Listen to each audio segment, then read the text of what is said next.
За би бас өдөр хэлсэн. Нэг ийм нэг зүгээр нэг өнгөн маягаар ингэж их хурлын тогтоолын төслийг гаргадаг болох хэрэгтэй болчиход байгаа. Урд нь ингээд 4-5 удаа гаргасан байна. Хэрэгжилт 33%-тай. Яг одоо яг тэр завгаараа л орж ирж байгаа. Тэгэхээр бид ер нь цаашдаа энэ их хурлын гишүүдчээс хэлээд байна. Өөр ингээд хилцгэсгийн шийдэж хааш явуулцдаг. Тэгээд нэг сайжирсан юмгүйгээр очиод батлагддаг нэг ийм лугал орчод. Тэр энэ хилцгэсэг дээр ялангуяа энэ үргэлжлэлийн байнгын орооны энэ гишүүдийн хэлж байгааг сонсоод яриад тэгээ энэ асуудлаа бас нэг арай нэг зөв чиглэл рүү оруулж ирээд хурлын тогтоолуудыг бас цаашдаа ингээд батлаад явдаг болмоор байгаа. Тэгэхгүй бол энэ янзаараа явах юм бол өмнөх 30 жилийн түүх чинь дахиад давтагдах гэдэг.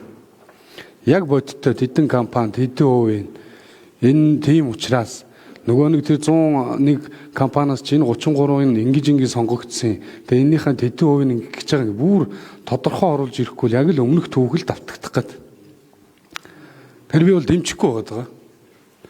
Их хурлын гишүүдтэй бас одоо уриалж байна.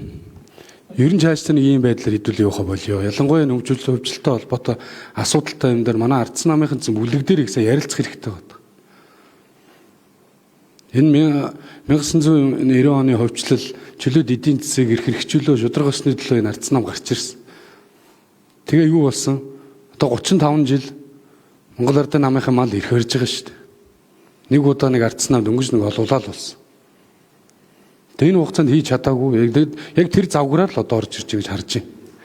Тэгэхээр ажлаа сайжруулах хэрэгтэй байна.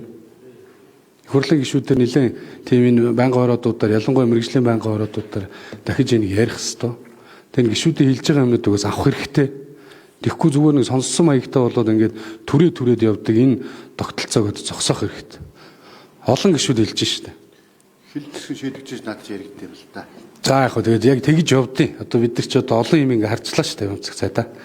Яг хилцсэн шийдэгдэн гээл тэгээ цаашаа явна ажлын хэсэг байгуулдаг ажлын хэсэг дээр яг энэ концепцээр нь шахсараагаар явдаг шүү дээ. Нэг өөрчлөгдсөн олон юм бол байдгүй шүү дээ.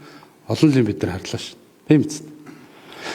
За тийм саналтай байна. Тэгээд их хурлын гишүүд маань бас энэ ялангуяа энэ хөгжүүлэлттэй холбоотой юмыг бол бас энэ намынхаа бүлгүүдээр оруулж ирэх хэрэгтэй гэж харж байна. Ардсан намын бүлгээр бол энэ бол зайлшгүй орж ирэх хэрэгтэй. Гишүүд маань нэгдсэн байр суурьндаас хүрэх хэрэгтэй байх манай ардсан намынхан. Тэгжээж явах хэрэгтэй болов уу гэж харж байна. Баярлалаа.